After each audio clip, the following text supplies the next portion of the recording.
Hi, welcome to the Sifu Mimi Chan Show. Thanks for joining the conversation.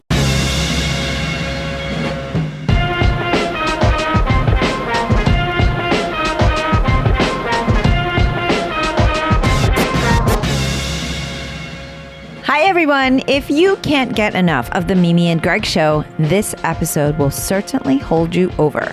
Greg, Rucka and I chat about everything going on in the world right now. We tackle climate change, the withdrawal from Afghanistan, voter suppression, comics, book recommendations, death, and how to find the zen we need in our lives right now. So, we kept it light. We also deep dive into the most recent issue of his Eisner-nominated comic, Lazarus, Risen 6. At about 31 minutes into the episode, please prepare yourself for spoilers.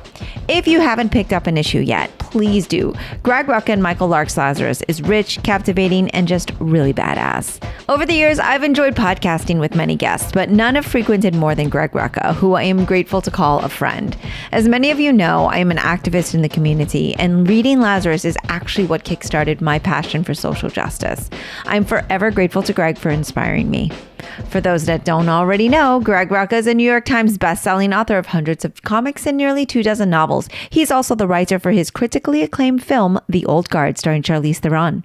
I'm loving these conversations and hope you are too. If you are, please rate my podcast on your platform of choice and share it with others. I would also really appreciate it if you support with a donation to help keep this podcast going. You can become a patron of the show by visiting my website or patreon.com/sifumimichan. For comments or suggestions, email me at sifumimichan@gmail.com or reach out on social media at sifumimichan. Now on with the show. Hello, Greg. Hello, Mimi. How is you? I is here. You is here. I see you. Yes. Oh my goodness. Well, we've been trying to catch up, and so I'm grateful that you made some time to sit down with me today. I am sorry it took a little longer than we thought it would. That's okay. Oh. It gave me time to continuously peruse my favorite comic here over and over so that I could be prepared. Now that I am on the Discord a little more often, I feel like, oh man, I'm so out of my depth. I gotta like study for the Discord and for the episodes. The amazing rise of Thumbs Up Gary. Yes, we have to give a shout out for Thumbs Up Gary. I just told Oscar about it and he hasn't read 6 yet because he likes to do the reread as well. So he's, a little OCD that way. And I've been rereading for a while, but like I just showed him the image and I'm like, by the way, this is like now a thing. It's now a thing. I suspect there will be a shirt at some point. Oh, it'll sell. It'll be a picture of Gary. And then it'll say something like, Gary says, way to go, or something like that. Well, I mean, it's like, obviously we'll jump into a million things as we normally do, but I can't not jump into 6 because there was just so many lines in there that all right, shall we say loved. We're now going to talk about Lazarus issue 6. Yes, we are now going to spoil. And there will be in the write-up, there will be from minute, exactly 1 minute 38 to minute 48 and 50 seconds. Kind of like last time we spoke. It was just this whole and you were actually talking about 6 to me who had not read 6. I was like, tell me more. But at the same time, I'm like, no, what am I doing? I gotta be better about that. But I was excited it was finally coming out. It was I know. a big issue. But you can also see everyone else is excited. I mean, I'm pretty new to the Discord in terms of every time something has launched, but this response, and maybe it's because, absence makes the heart grow fonder. Oh, I think it's that in large part. It's like, the issue that's 10 months late. Finally. I don't think it was just that. This issue was incredible. And I will say you have like a lot of people that are writing in and saying such, because as you know, in the Discord, I also dropped that I was listening to Ezra Klein and I'm listening along and my husband sends me a go fast forward to minute 52. Boom, here it is. Recommended. Spencer Ackerman's like, must read Lazarus. And I was like freaking out. And since then, Spencer and I have a podcast pending. So we've been going back and forth. Name dropping Greg Rucka is always helpful. I am very excited to hear what you guys are going to talk about. Lazarus. We're going to talk about Lazarus. Well, I assume some other things too. I don't know if you picked up his book. I'm a quarter of the way through. It's fantastic. Yes. It is. And the timing, frankly, couldn't have been perfect. It's very timely, which is why he's so busy right now, literally on newsreels and presses and all day long. And so it was so. I think it's going to be in the book recommendations for 7. Actually, I know it already. Awesome. I suspect that and the other book, because I've been doing a lot of fiction. I suspect it'll be that, and probably Only I Can Fix It. Okay. But I'm. But between now and then, God knows there will be much to read. But Mr. Ackerman's book, shouldn't call him Spencer. It's not like any other guy. I feel like we know him now because I've been going back and forth on social. Like he's super excited, by the way. He listened to our last episode. So. Oh, really? Yes. Okay. Yes, well, then hopefully he will be delighted by like he needs an endorsement from us. But I think the book is phenomenal. I think it is. I think it is so astute and frankly, when I read stuff and I go like, oh no, I fell into that assumption too. Mm-hmm.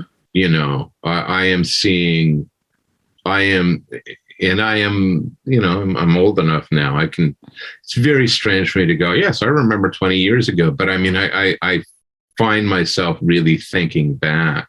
Yeah. There had been, we're not going to get into prison yet, apparently. There was, there was a comment made on the server when, the Taliban started really rolling. And it's, it's one of our longstanding server members who had made the comment that like, I've never been so embarrassed by my country before looking at this, like, trillions of dollars and all the lives. And there's a piece of me that was like, I totally get where you're coming from. But if you're more embarrassed by that than you are by January 6th, maybe we need to readdress the priorities a little bit. Mm-hmm. It is, and the story of this is going to take a while to be told. I'm not looking at it as a failure on the Biden administration's part. I think of it as it is the logical culmination of exactly what Ackerman's talking about and 20 years of this behavior. And I mean, we know for a fact that there was misreporting from commanders all along. There was misreporting on it, the intelligence all along, because they weren't being objective about it. The Biden administration, forget Biden administration. If we presume good faith choices, like for whatever the reason behind the choices, like whatever your political ideology behind the choices, presuming that the choice that is made at the executive level is a choice that is made leveraging the best information available at that time, presented to you by the organizations and individuals in those organizations whose job it is to be the smartest people in the room and to present the best information and the most accurate information. All you can do is work on that. If you've got DIA and CIA and everybody saying, this is the situation, the Pentagon is coming in and they're saying, no, they're ready and it'll be fine, right?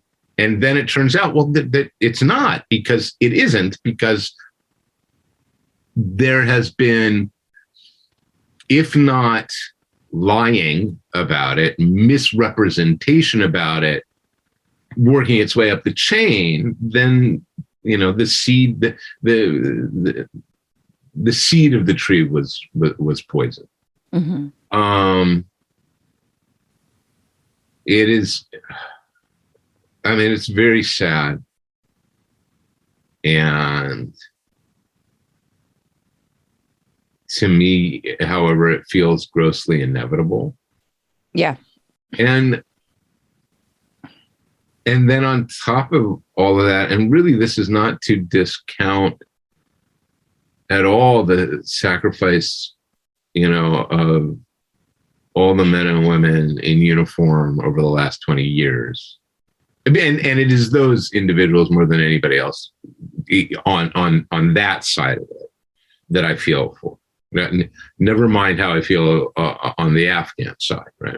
But talking just about on the American side, I'm not really broken up about all the people who made money off of this. Like the Eric Prince contingent can go fuck themselves, right? I contractor. Exactly. They're never going to have any trouble finding more work because the whole situation is built to them. But there is a piece of me that goes, in my list of the top 2 things we need to be dealing with right now, this doesn't make the cut. Yeah. There are 2 things right now that we should be screaming about and fighting about. And I'm sorry, but the withdrawal of Afghanistan and the Taliban taking Afghanistan back isn't in those top 2. It isn't. But it's a great distraction. Right? Finally, the GOP's got something they can jump up and down about and point about and say, look. It's like, that doesn't fucking matter, guys. The climate is about to collapse entirely. Like it's literally over. Yeah. The last report was like, so we're after 30 years. That's done. There's no going back. Yeah. And now you're looking at after that point are the little incremental changes that can be made. I go, well, they didn't care enough for the 30 years that we would be here. Why would they care about that? So exactly. That last report was really depressing. Like I was like, oh my God. This is easier. I mean, you don't have to do anything with regards to, if you want to be upset about Afghanistan, all you got to do is shout. Right? You don't have to look at how you're living. You don't have to reevaluate where you drive. You don't have to worry about your diet. You don't have to worry about what you're drinking, what your clothes you're wearing. You don't have to worry about any of that. It's easy. You can point at Afghanistan and go, look over there, as opposed to being like, oh, Jesus Christ. We got to do, this is a right now problem. And the one thing I will say that pisses me off enormously is that Biden gets on, he does a national press conference about Afghanistan. You should have done a goddamn national press conference the day that UN report came out.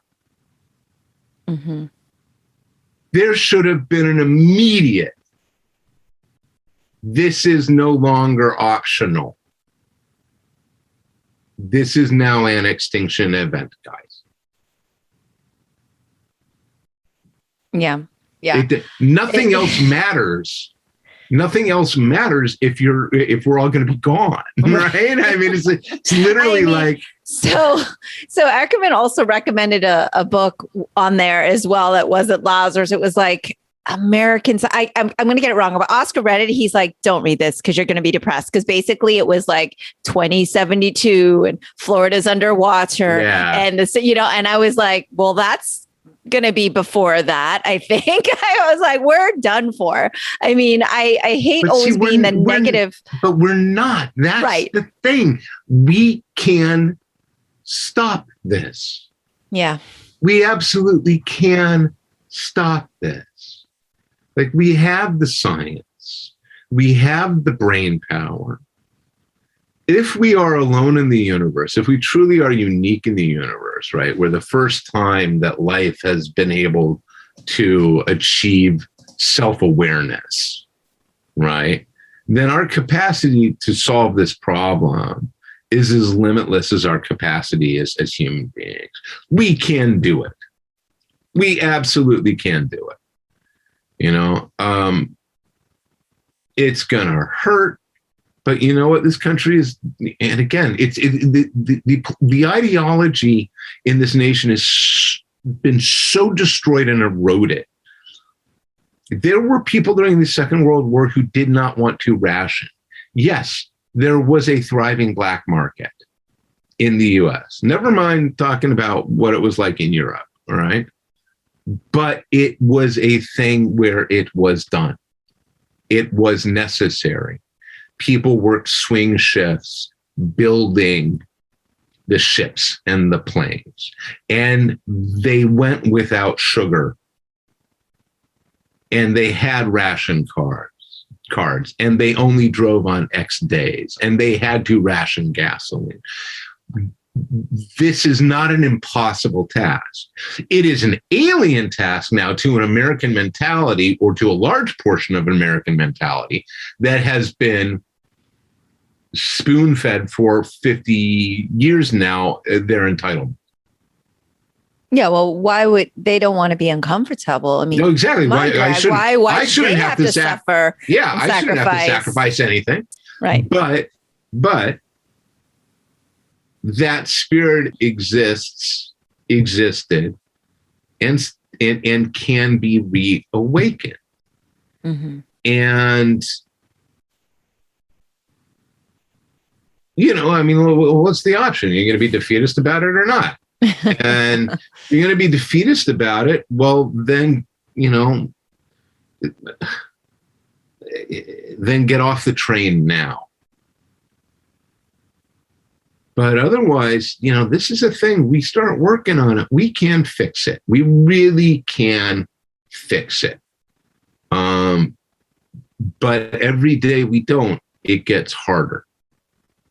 Yeah. Every single day we don't. Sinking further and further. Literally, Florida keeps sinking further and further down. I can feel that. But it's interesting because this totally ties into the back matter, which is although of course I love Lazarus, one of my favorite parts is reading what you write. And you wrote something like, how much longer can the status continue to quo? This is just so obviously, one being the climate, and then two, you had said the two things that we need to be worried about right now. I think the other thing is absolutely, I don't see how anybody can, in any sense of a good conscience, look at what is being done to suppress the votes nationwide and view that as anything other than an extension of the coup attempt.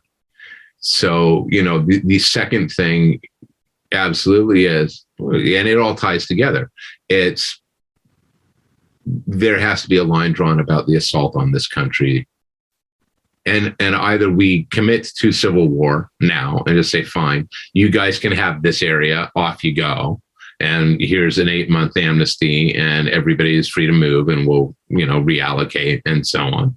Or this thing goes hot, because it is so patently absurd that in a nation that purports to be, of the people, by the people, for the people, there is one such extraordinary contortion going on to prevent the people from voting. Mm-hmm. And then on the other hand, such extraordinary contortions being made to allow those people literally threatening the country to continue. And we had a fucking gunfight in downtown Portland on Sunday. Oh. Because the Proud Boys came to town again. Mm-hmm. And the cops were like, well, we're not going to get involved. And it's like, you know what? Then what the hell good are you? I mean, literally, when one of the best ACAB arguments is that the police what they're protecting and serving is property and wealth. They are not interested in protecting individuals or keeping them safe. And you can unpack that as far as you want. You can say, their job is to come home safe at the end of the day, and so on and so forth. But at a certain point, then there's got to be a decision about what the police actually should do. Yeah. We've got, this is insane. They came to town with weapons. Right? Oh, well, they're airsoft guns. We're firing paintballs and so on, except the rounds that were exchanged downtown, those were live rounds. Right? These people, are looking for a fight.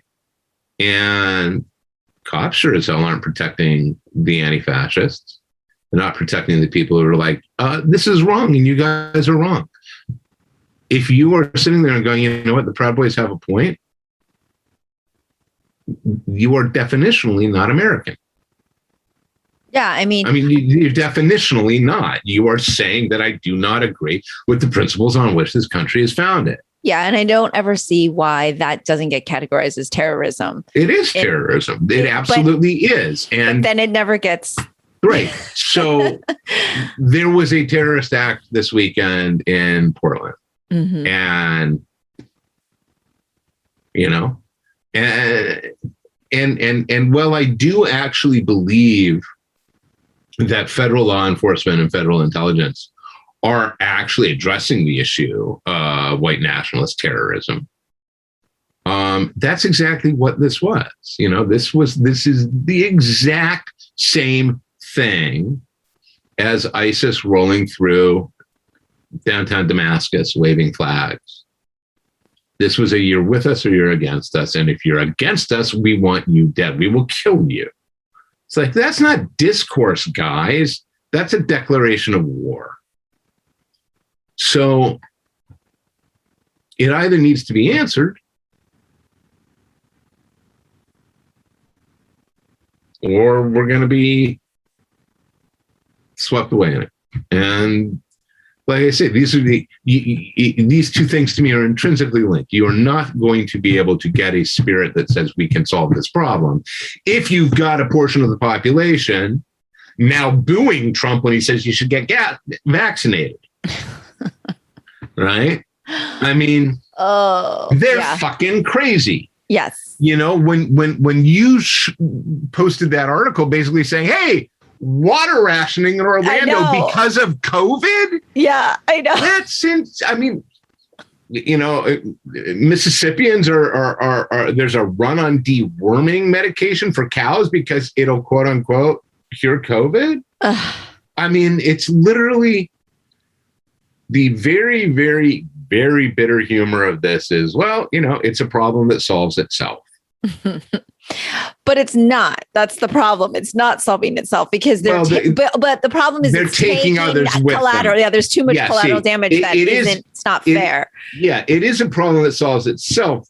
It is also a problem with consequences that does not have the courtesy to stay within its bubble. Exactly. Like that would be another thing. And I'm so past that. Like my moral and ethical compass of that has totally shifted because I'm living in a state and in a city where literally we got a water warning because the oxygen levels are being used. So the oxygen that's used for the hospitals are the same that's used to treat water. I was like, are you kidding? Because we have a lot of huge hospitals here in this city, in this county. Like we've got all the big trauma centers. Like it's just, there's so many. So I couldn't believe I saw that. I'm like, oh my gosh, is this in Lazarus or am I reading from like Hawk territory? What's happening? Yeah. It just feels like a dystopian future. Like, is this for real? And the problem is the angering part is it could have been prevented. Yes. Right? All of this could have been prevented. And that's where you just get so angry at what's happening. And all of the things you discuss, there's so much to unpack there. And we obviously don't have 8 hours to do it, but we'll talk again. So, but this is, it's an ongoing Mimi and Greg conversation. It's not like we ever run out of things to be incensed about. Our listeners are so awesome because they're like, oh, it's so great. The Mimi and Greg show is back. I'm like, well, you know what you're going to get, right? Yeah. Well, I imagine that it might be for some people somewhat cathartic to hear other people being passionately angry about stuff, Yeah. We're very passionate, that's for sure. It's my brand. Yeah, but it's the Rucka rant, It's what's his brand, Fury. Fury. Well, and to give a proper shout out to Spencer Eckerman's book, it's of course Reign of Terror, and I'll post that here and everything. But like, it's really interesting because he read Risen 6 already and was like, oh my gosh, that issue. I can't, I would love to talk to Greg about it. I'm like, well, we can make that happen like every other week or so, I speak to this gentleman named Mr. Greg Rucka, and we can certainly facilitate that. But Another thing that I found really, and maybe I don't do this with every issue, and I feel like I should go back and do that, but I really thought there was just so many quotable quotes in this. And so, and it there are some really good lines. Oh, there are some good lines. So one I loved, which will kind of like take us down from the whole Afghanistan and voter suppression talk. Here we go. We're 15 minutes in, but now we can talk about the issue. We do not reinforce outdated and reductive stereotypes in the Carlisle domain, Stephen. Yes. I am like, that is just right out of any one of my favorite TV shows, which we all share and love. I thought that was brilliant. I like that Joe and Stephen are interacting as siblings in that. Yes. Like that is very much, are you asking me, because you want my opinion, you're asking me as a gay man. Yes, which was like, oh, I'm trying to get a gift. And yeah. I thought that was really brilliant. And I do like your explanation being like, look, the last time I had to buy a present, it was easy. It was an 8 ball of cocaine and an orgy with a bunch of people from the Post for Jonah. I don't think that's going to fly for Kopolov's daughter. So, right. It was just because typically, Lazarus is not a comedy, I would say, but there are some great moments that just give you that reprieve at the time that it's just, in the time I'm in reality wise, but also in the reading too. And it was just like you said, the banter was just so much fun, and you got to see them as siblings versus head of the family and who is sent away as non-head of the family. Of how the relationship has changed and evolved, and I like that. Yes. And it was, there are a lot of people in this cast, so trying to track them and give them their moments. We haven't seen Sonia in forever, and we're not going to see Sonia in 7. Sonia's not going to really show up until 8. There's just, we haven't seen Arthur Cohn in, God, I don't know how many issues now. I think the last time we saw him, maybe he was in a briefing room, and that makes a certain amount of sense because Arthur would be somewhat marginalized as Joe becomes more and more head of family, because Arthur was effectively Malcolm's chief of staff, to use a bad West Wing analogy, I suppose. But yeah, look, I'm particularly fond of Abigail's first line to Malcolm, which is, how does it taste? Your liver. Yes. I'm just fascinated with Abigail, period. She's fun. Yes. She is fun. And it's like the first appearances and everything, but you're just getting so much of who she is from the very little that were the pages, right? So it's amazing that in just so few pages, you just feel like this connectivity already. And of course, because there's story building around her too. But yes, everyone's super psyched to hear and learn more about her dynamic and how this all fits in. But another line that I loved that was a little bit heavier, and probably because we are literally surrounded by it every day and it's constant, but was one of the things death gives us is purpose. It demands to know what we've done with our lives, who we've been. And I just was like, wow, this is super deep, Greg. And also so relevant because death is like a daily thing. And we're just looking at these COVID numbers, for example, or even what's going on overseas. And you just starting to get statistics and numbers, and it becomes a number until you know someone or until it hits closer to home. And then you remember these are all human lives and people. And it's just like us thinking about who we are and what we want to do with each day and everything. And I was like, oh, I was getting super deep into this one. It took me to some places. Well,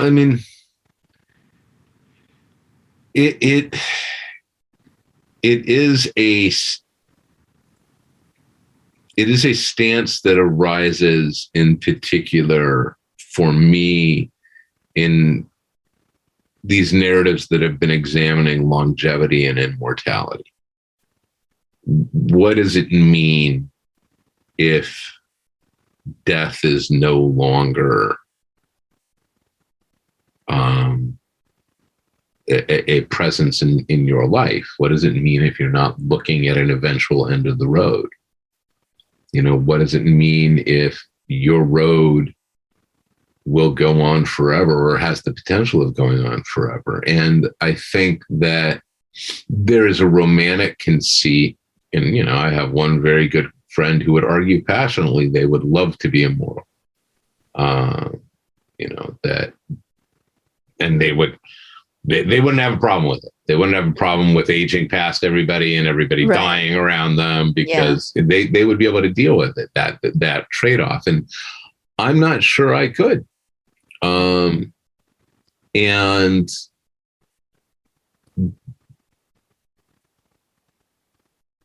maybe it's, and I'm still, this is an active, I don't want to say argument, but I guess an active interrogation that I have been engaged with for a while now.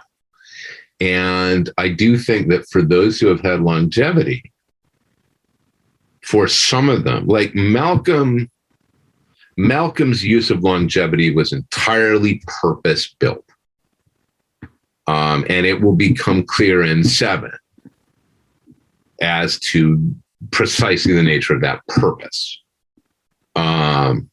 He wanted it for a very specific reason, and not for the Elon Musk, Jeff Bezos, billion tech bro billionaire. I'm going to go and live forever in New Zealand and then on Mars. Sons of bitches. Malcolm has, again, a portion of 7 is about this, because it's the continuation of the discussion. It is what Malcolm set out to do and why he's doing it. But for people like Beth, for people like James, for people like Marisol,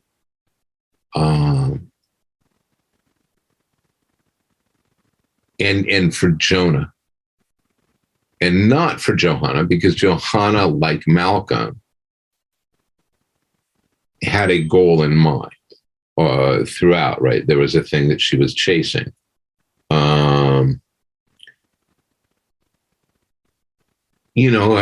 Beth says, what have I been doing? I've been trying to be my mom, for 40 years, effectively 35 years. And what that is asked of her is to kill how many proto-forevers, how many viable forevers, and I am, Bethany has always been a hard character. Like if you've done a reread, you go back and it's really not until these last 3 issues where you have started to go, oh, maybe there's a reason she's this. Exactly. Yes. And now I just think she's cold and horrible. Right. And in many ways, she is horribly tragic. And traumatized. Yeah. But as and this came up on the Discord, one of the emergent themes of the series is abuse, and surviving abuse, and the effects of abuse on both the abuser and the survivor. Mm-hmm. And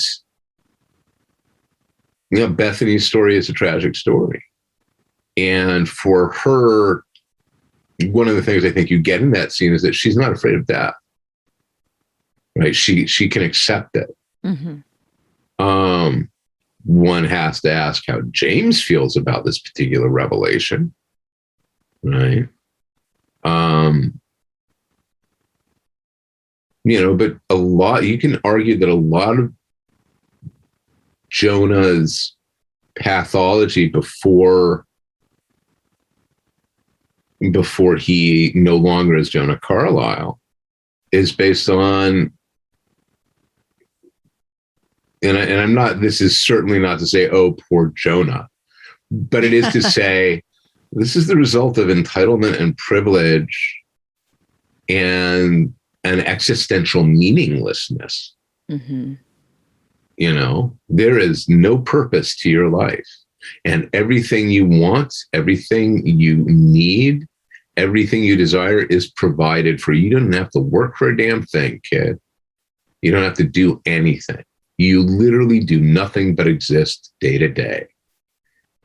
And the only difference between yesterday and tomorrow is going to be what you eat, who you sleep with. That would be I think, a terribly destructive existence. Mm-hmm. And then to have that existence and be told that, no, it won't end. It won't end. We're going to keep you going. Yeah.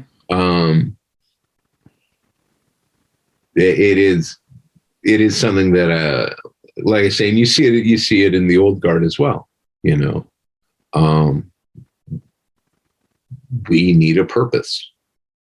And it doesn't have to be a grand purpose, right?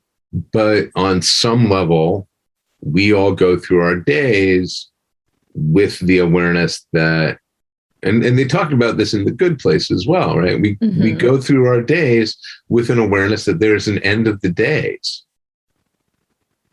and this is why a hoary Hallmark card chestnuts like live every day like it's your last, because it may be, is true. Right. I mean, it's absolutely true. It may well be your last. And do you want this to be your last day? But the problem is it's almost impossible to function that way. Right. Like, well, literally, are you gonna, at that level? Right. I mean, how do you maintain that level of energy, right? I'm waking up like today's my last day. It's like, okay, so I mean, what? I'm going to be depressed all day, or just go like crazy and go all over the country. Exactly, or just I'm just going to eat only the things that I want, regardless of whether or not they're good for me. Right. I'm going to, you can't do that. Right. However, there's a fundamental truth at play. So yeah, well, the thing that's interesting about that, because obviously, as brilliant as you are, you're not the first person to point out that death gives us purpose. But it's kind of like what Oscar and I talk about with coaching, right? Because we're coaches, we teach, and there's several on our staff, and we'll say, hey, that kid's not listening, and someone will say something and then they'll focus. I'm like, I just said that exact thing. Why didn't that work? And it's because certain things resonate at certain points in your life, but also it's just the way it's written, the way it's read, the narrative you're getting. And like that, for some reason, really resonated with me, because it's not really something I share all the time, but I have a thing with death. Like, it's something I think about. It's something I therapy about. It's I fear for death of those I love around me. And it weighs on me. Right. And so it really helps to just push that narrative to, no, it's a good thing because it gives me the purpose. And I know this sounds so, I don't know if cliche is the word, but I say it all the time, but your Lazarus and your back matter to Lazarus has literally changed my life and the direction of the things I do, and has given me so much purpose of things that I do now. Like, I'm writing a bill with legislation for education because of the activism that this book kind of started me with, which was signing little petitions and being more active. So it's just interesting what reading and what connectivity and all of those things can do for people. And I know that people listening are like, dude, it's just a comic book, calm down. But I also think it's one of the most, like, not nearly highly acclaimed or underrated or like out there enough. Like, I need everyone to read it so they know what I'm talking about. Well, I mean, not everybody needs to read it. Just most everybody. Look, I will. I mean, come on. That's, it's wonderful to hear. And of course it's wonderful to hear. It puts me in mind. It's funny. We're orbiting back to this. When 9/11 happened, I was working on Batman Huntress Cry for Blood with Rick Burchett. And I was writing the scripts, and I was probably about halfway through it, and Rick was drawing. And I remember we hadn't been in Portland terribly long, because I was still looking for I was still trying to write the way I had written when we were living in Eugene, which was sometimes I was writing in an office at home, but mostly I had found a coffee shop that I could go to in the morning. So I could leave the house and go to this coffee place and sit there and work for several hours and then go home. And we yeah, I mean, we'd been in Portland, I guess, a little over 2-3 years at that point, and I was still trying to find a coffee shop. And I remember having a call with Rick, and we were talking about the merit of what we were doing in the face of everything that was going on in the world, right? And it was triggered very specifically by 9/11. Yeah. And it is, in its own way, a question that the guy who I credit most for turning me into a writer, Professor Frank Burgon, had asked very early on in classwork with him back at Vassar, which was why write? And of course, everybody's answer to that was, oh, I feel as they say, or I want to get these, I've got to get these things out. And, you know, I mean, you get 13 college seniors all talking like their shit doesn't stink about their writing. And, you know, and he sat there very patiently and nodded and nodded and nodded and then said, right, okay, why should I read it then? Like everything everybody was saying was, well, it's about me. Mm-hmm. And it's not. I mean, if you're going to have, and it is an arrogance, right, that I am going to write a thing that other people should read, I am presuming inherently in that contract that what I have to say is worth your time. So why, right? It becomes incumbent then to go, well, why do I believe that? What is it that I'm trying to say? And I have, throughout my career, believed that you need to, and not everybody is, obviously, but writers, creators, artists need to be responsible for their art. And that art for the sake of art is a cop-out, and it's a great cheat. And it is a lovely way to say, no, we create drama just for the experience of drama. Okay, but if your drama is in no way reflective of the larger world, if you are not commenting on it or making an observation, then it's meaningless. It's just pushing buttons and trying to elicit responses. As emotionally honest as those responses may be, there's got to be more. So, you know, the moments of my career that I can take pride in are the moments when I feel that I have put something into the world that has helped other people in some way.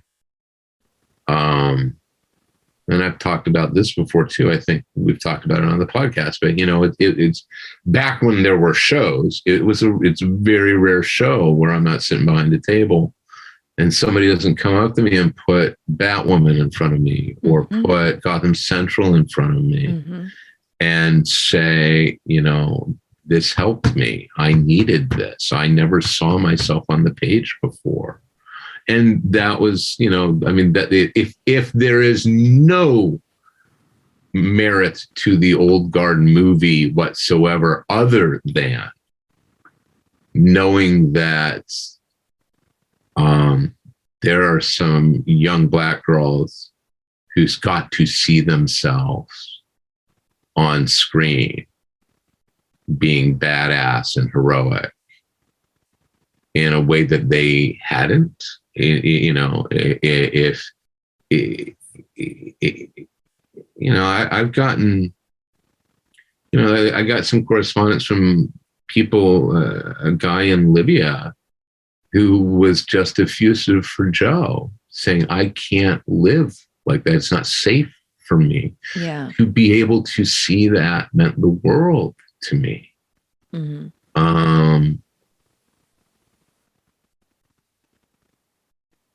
one of the things, and and I'd argue about this too, and you probably saw this on the Discord too, right? Which is, if I was in charge of entertainment right now, the first thing I would do would be like, we are making a Superman movie. It will be a good Superman movie about a good Superman. Yes. Yes. It will not have Superman breaking anybody's neck. It will not have Superman beating a Batman. It will not have any whining in it. The bad guys will be bad and Superman will be super. Right. Right? Because we need that. Yes. And we want it. Which is kind of why Superman came about. Got it. And we're crazy. Well, it's why Ted Lasso's a hit. Right. It is absolutely why Ted Lasso is a hit. Ted Lasso is absolutely answering a need right now, which is, holy shit, we can be nice to each other and be good people and get through our problems. And one of the complexities, and now we're going to digress into this, second season is going, yes, and it isn't always easy. Right? That trying to live that way brings about its own challenges, but they too are addressable. Yeah. And I like that they seem to be building an argument, right? So that's one. We'd have a Superman movie. The others, I'd be doing a PI show. Like this year, this year is the year for Stumptown, but more than ever, because this year is the year for Stumptown without going, and we're going to cast, and this is no offense to Michael Healy. You don't need, Hoffman should never have been a regular character. The cop should never have been a regular character. It's not a cop show. It's a PI show. Because you do PI shows when you do not rely on the cops, when the cops are their own problem, which they are. And I'm not saying that indicts all of them. I'm not saying we got to get rid of all of them, though my feelings on policing reform is exception. We can spend an hour on that. Right. Next episode. But in terms of entertainment, me, we want to see somebody who is doing the right thing on that level, but is not part of an apparatus that we don't have faith in. Yeah. Yeah. That the faith has been broken. Exactly. Yeah. They broke faith. They broke faith. And then I have no better example of them breaking faith than what happened here on Sunday. The police literally saying, we're not going to get involved. It's like, well, what does it take? At what point do you get involved? Well, the honest answer is after you're dead. That's when we get involved. We get involved not to protect you. We get involved when it's safe for us. And that's the frustrating part, because of course it's not every officer is like this. It's not every whatever, but then when it's a culture and it's the at force. The end of the rough end of it, and you're always getting left behind, you're always getting shot. It's how do you expect people to feel when it's constant, right? There was a, and now I'm going to see if I can find it, and I probably won't, and I'll have to dig it up and then I'll reach out to you about it. There was a radio lab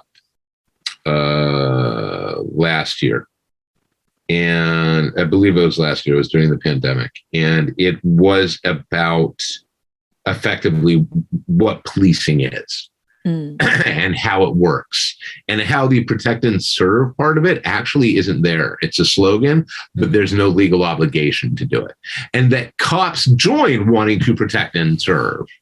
And if you were to ask them, why are you doing the job? They would say, I am here to protect and serve. But there's nothing in the job that actually says that's what you're supposed to do. All right. And I will try to find it. It was fascinating and also more than a little depressing. Yeah. Well, like most things these days, it's fascinating, but also wildly depressing, which is why we need entertaining as well. Right. So, I mean, and hopefully a little uplifting, right? Very uplifting. This is why we all need Ted Lasso in our lives. And like over pandemic, we finished Schitt's Creek, and, we just need, everyone's recommending shows to me. I'm like, okay, just hold up. Is it depressing? Easy. Is it sad? Because even though I wanted to read Spencer's book, and I'm like, okay, I have to do it in the daytime. I don't want to do it right before I sleep because I'm going to be angry all night. Like there's certain things. I do at night before going to sleep is I watch YouTube. Antique? Oh, your YouTube. Well, Antique Roadshow. And the yeah, I love Kurska Scott. Kyrgyzstan. Yeah. Antiques Roadshow is in between seasons right now. So. Okay. Jen and I have been watching a lot of these the restoration videos. I don't know if you've seen these, where you never really see the people doing it, but what you'll see is here is a 90-year-old vice, right? That's just decrepit and covered in rust. And they're all out of Europe. They're like in Switzerland or Germany or France. And you'll just watch these hands working on the restoration. Okay. And so it's this very Zen therapy thing. Okay. And it's very, very calming. If you find the right ones. There's somewhere it's, it's a little too flash, but most of them are pretty mellow. And I watch I'm devoted to PBS Digital Studios Space Time. Okay. Which is physics, and we know how much you love science. Yeah, and I watch science them. Is real. Well, yes. Well, and I watch these things, and I get maybe a fifth of what's being talked about at any given time. But I have this desperate belief that if I just keep watching them over and over again, it'll be like listening to or it'll be like watching TV in French, and you can understand all of it. Eventually, I'll get it. Eventually, I am picking up the concepts, and it's working. It's working a little bit at a time. I know now just enough to get things absolutely wrong and to be really dangerous. Yeah, exactly. Which is like language too. Just enough to just completely say the absolutely wrong thing. Yes, to say the wrong thing. That makes sense. Oh my gosh, I love it. Well, I wonder if we have time. We have one question from a Patreon person, and I gotta support my Patreons because they're supporting me. So I did want to ask. They're like, next time you talk to Greg, that's right. So Richard would like to know, and I don't know if we have time for it, how long this goes, because Greg, but he said, I would love to get his take on the recent surge of comics people moving to Substack. Yeah. I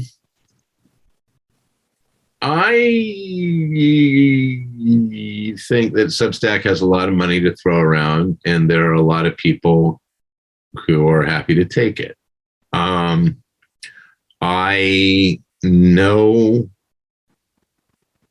there are a fair number of creators who have moved that way. I saw the announcements. I'm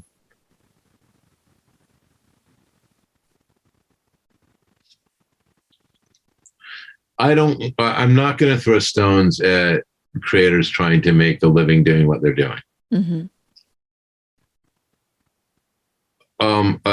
The Substack concept is it is leveraging a pre-existing fan base. It's not growing it.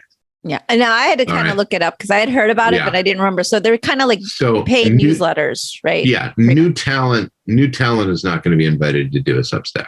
Mm-hmm. You are not going to meet much, if anything, new on a Substack. You are going to subscribe to X's Substack because it's going to be X and you know what you're getting, and X is no longer going to be tweeting on social media. Now you're only going to get their witty bon mots in their Substack. Mm-hmm. And at a premium level, you can actually respond to them. And to me, that I see why creators would want to monetize that. It strikes me as problematic. It also makes me wonder, honestly, comics aren't fast. Mm-hmm. Good comics in particular are not fast. It is very hard. There's a reason these books come out monthly in the main from the big two. They would love to get them out weekly. Right. I mean, they really would, because they'd love you to be buying them that quickly. Yes. But you can't do it. So I'm going to do a Substack, and you're going to get my comic only through this. It's going to be in a digital format. I presume there will be a link. You can download the PDF or whatnot, except the rules of Substack aren't going to allow you to distribute it. So it's got to be in some DRM'd form. I don't have a lot of faith in it. I suppose that's my answer. Now, I could be totally wrong. I mean, it may turn out to be the next great big thing, but it strikes me somewhat like NFTs. It strikes me as a fad that is not going to maintain. Because, if I am going to, and I don't know what their agreement is, right? So if I'm going to do I'm going to create stuff for Substack. Do they get the rights, or am I keeping my rights? I am going to put that out how often? Monthly? Right? Well, if I have to write to that deadline, that's me writing to this deadline in a closed market, right? It's not going to, apparently I can't share my Substack with you, Mimi. So if I go, this was great, I really like this story by Y, I would love to send it to you, but I can't. You have to pay X amount to access it. And then there's the additional of, okay, I'm not sure that those creators who are going to be, I am a little suspicious of the creators who have jumped on that bandwagon and their commitment to it versus, say, their commitment to, publishing their own material through Image or Oni or whatnot. But I say all of this, take this with as much salt as you want, because I say this as 51-year-old guy who is at a point in their career where I am actually able to make some choices, arguably very foolish ones, that are hurting me. I.e., look, our numbers are down on certain books, and they're down on these books because I'm not in social media promoting them. I'm not. And I won't go and do it. I will not go on Twitter. And I sure as fuck won't go on Facebook. All right? I won't do it. Well, our numbers on Lazarus have suffered. I know the numbers on Compass have suffered. I know that if I was out there beating the drum on Compass, our numbers on Compass would be better. I think Compass is excellent. Yes. Speaking of I obviously would not have wanted to see the book made and put my name behind it if I did not think it was excellent. Yes. But our numbers are not great on the book, and they're not great because, as far as people are concerned, the comic by people they don't know. Why should they pick it up? Yeah. It's really weird you brought that up, because I was just about to bring it up, because I was like, I've been meaning to get around to Compass, and I love that I told us you should talk to the guys. I DM'd Robert, and I was like, Greg Rucka presents Compass. I should ask her. And I was like, because it's right up my alley of the stuff that I love and adore. And so I told Robert that I was going to definitely get started. It's just, I can audiobook all day while I am food prepping and everything. Right, but that one you got to read. I have to sit down, and it's just everything's so much slower. But I was really excited to get started on that. So I'm glad you brought it up. Yeah, I would urge you to have Robert and Walker on prior to the trade coming out. Okay. Because I think the trade is going to be where it finds its audience. Okay. Because it will be the complete story, and it's going to be, an $11.99 trade or a $10.99 or a $9.99 trade. It's not going to be expensive. Yeah. And I was going to say, I love that it said a word of welcome, and it starts off with you basically saying, I hate social media. Because I was like, word of welcome. And I didn't read who it was from. And then it was like one line in. I'm like, this is from Greg. Yeah, it's Greg. Yeah. No, but okay. But to wrap it all the way back around to right. I'm sorry, you said it was Richard's question? Richard's question. Yes, yes, yes. To Richard's question. So, like I say, I don't know how viable it is. Mm-hmm.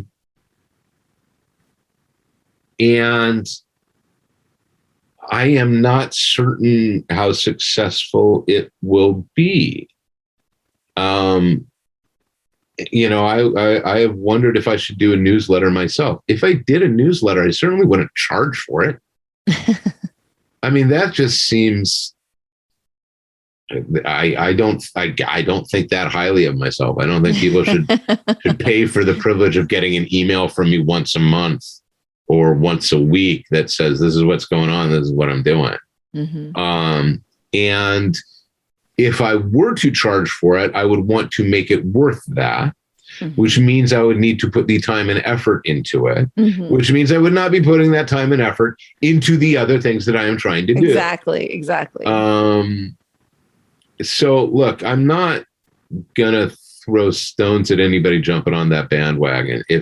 If a company rolls up and says, here's $100,000, will you do a comic for us?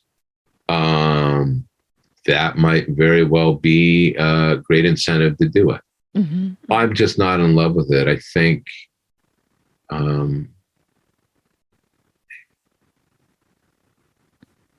I think it is, trying to figure out the way to phrase this. There is a democratization in comics, all right? At least you can go to a comic book store and in theory, mm-hmm. order anything you want. You can get whatever books you want, and you're not being told you can't have this, right? They may not carry it. They may not stock it, but you have ways to acquire the material. Yes. And in a world of some amazing webcomics and the like, to then turn around and say, oh, this is subscription only. It's like, well, then it better be really worth that subscription. It seems very end stage capitalism to me. Mm-hmm. Okay. It seems very much somebody going, here's a way to get people to pay more for something that they were already paying for over here. Mm-hmm. Mm-hmm. And the exclusivity, right? That whole it's exclusive and is I think it's a little fallacious. And it's a little counter of the comics culture. Well, and it's fallacious, right? I mean, so I'm going to do 120 pages worth of comic via Substack. And then what? Substack's not going to want to trade it up and sell it. I'm not going to want to trade it up and sell it. That's it. It only exists within this format. Why would you do that? I don't. So there are, as is evidence, there's a whole bunch about it I do not know and do not understand. Right. But that's because you don't really want to explore that. Yeah. It ain't my thing, man. Yeah. It ain't my thing. I got, my thing right now is trying to we got 3 new books rolling and getting Lazarus going. Mm-hmm. 7's got to get done, and, Black Magic, and there's another Old Guard story coming, because Tales Through Time is the last issue is going to press this week. Okay. There will be this, by the time this comes out, there will have been a TOG 2 announcement. We will have had some sort of official announcement. There it goes. Woo! So, and that's what everyone's been waiting for, the official announcement of the Old Guard 2 film. It is finally coming. My understanding it'll be later this week. Exciting. And I'm working on another movie potentially. Yeah. So I like it. I personally can't conceive of going to my fan base, however large or small it is, and saying, so give me $1 and I'll send you an email. Yes. I understand. I don't imagine the same way. Like, I can't imagine. Why would anybody want this? I can't imagine anybody loves me so much they'd be willing to pay. Well, that's not true. No, seriously. I think that is. But I get what you're saying. Mimi, yeah. But Mimi, you're already you spend your money on the comic. Right. I mean, that's the thing. You point. Get it. Yeah. That's the transaction. It makes sense to me. Yes. I got no problem with that. So yeah. Anyway. All right. So on that Greg note, will not be on Substack, FYI, if in case anyone was wondering. But you can continue, at least not so far. You can continue getting all of. I'm on Discord. All of his stuff. He's on Discord, which Discord. Is free, and he's on there a lot. Yeah. And he's on the podcast. Yes. There you go. You got me on Culture Chat with me. You got me on Discord. I am easy enough to find. So yes. Yes, 100%. And I think people have discovered on the Discord in the main, I answer their questions. I don't have a problem with that. You definitely don't hold back, but that's not your style. It's not. Well, that makes it sound like the Discord's a boxing ring. No. What I mean is, like, you're very generous with your ansers and your time typing it all out. And Cara asked about Thumbs Up Gary. Yes, there it goes. Was that Michael or was that? Yes. I was like, no, that's the panel description. I can find it if you want. I mean, it's literally was. Hawk Soldier leans in, gives thumbs up. Yeah, we're set. I'm running away now. And it's perfect. It's just it's perfect. That is what we need right now. Well, it was quite literally like we're singing a song about Frankenstein, and in she walked. Yeah. It was like that was without doubt the worst day ever for those people. Yes, I was thinking that too. I'm like, can you imagine the room? Just the, the record scratch, everything. Just, my God. There really was. There really was. Literally, like literally in walks, Speak of the devil. Yeah. Yeah. So amazing. Well, we're excited. And I do love, just as to bring it back, this will be the last thing to say about the issue. I do love after everybody's cleared out and Forever sits down and takes off the helmet, the sigh. It's like, just sigh. Yes. That issue, let me tell you, it wasn't just the absence thing. Like it was gold. Like we are all loving it. And the rereads have been. Can I tell you one other thing I really love? And I haven't seen anybody talk about this. I love the way Michael did the difference in the Hawk technology, that her interaction with Hawk initially is he's entirely this 2D thing. Yes. There's none of that 3D projection. It's like an old school, like a projector. Projector. That somehow and they had to wheel it out and everything. Exactly. And it's somehow doing this live transmission. And I love the way Michael drew, Forever in depth. Forever has depth. And a Hawk doesn't, right? He's just moving along this plane. Yes. And I was really tickled by that. I really, really dug it. I thought that was cool. So yes. Well, I'm going to harass him to maybe come on and do the three of us talking Lazarus stuff. And, absolutely should. Make him shake up his ideas and talk to us. He is. You think I get cranky. He is. Oh, I remember. I've had him on the show. Yeah. So. And he was like, Greg, he'll go off on things. I'm like, Michael, you're doing a pretty good job. Yeah, I did. Yeah, I don't. There's a reason why we work well together. Exactly. That's why he always says, ask Greg why I'm the best collaborator. Why I'm such a great collaborator. I'm like, okay.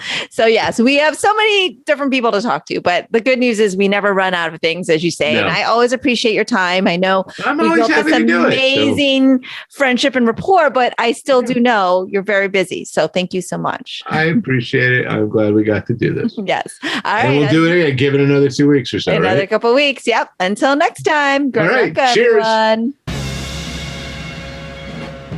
That's all for today's episode. Thanks for listening to the Sifu Mimi Chan Show.